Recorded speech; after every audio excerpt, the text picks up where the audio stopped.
At 4:30, a new sign welcoming people home to paradise going up this week. Action News Now reporter Tori Apodaca joins us live by the Skyway. So Tori, what does the sign say right now?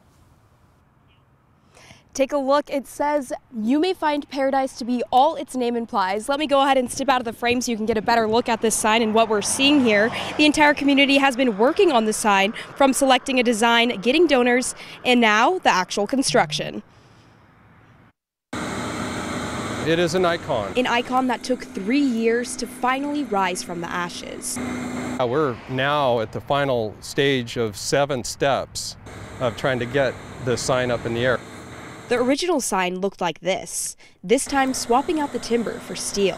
That will never need paint, it will never need maintenance. Paradise Sign Committee member Brett Matias says it was a long process to get to this point, starting with a public competition for the new design, engineering, permitting, bidding, and now finally the actual construction. What we have are big timbers that are going to go right into there, and they'll be drilled and bolted onto those all the way up.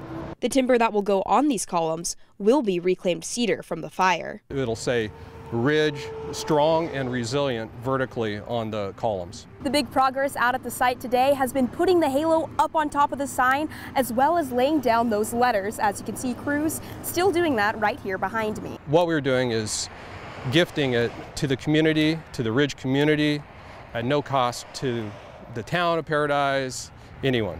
It's a gift.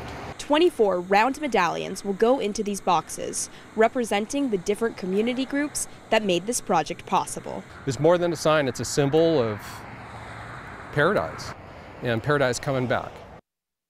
And that last image you just saw is what the sign is eventually going to look like after they complete it here. And again, those 3 columns right here behind me are going to read Ridge, strong and resilient. So definitely a very exciting day for many people up here in Paradise. Live in Paradise, Tori Apodaca, Action News Now, coverage you can count on. Thank you, Tori. What a cool story. And the next step is getting the timber inserts milled to go up on the columns. You can go to actionnewsnow.com and click on links to stay up to date on the full rebuilding process of the Paradise sign.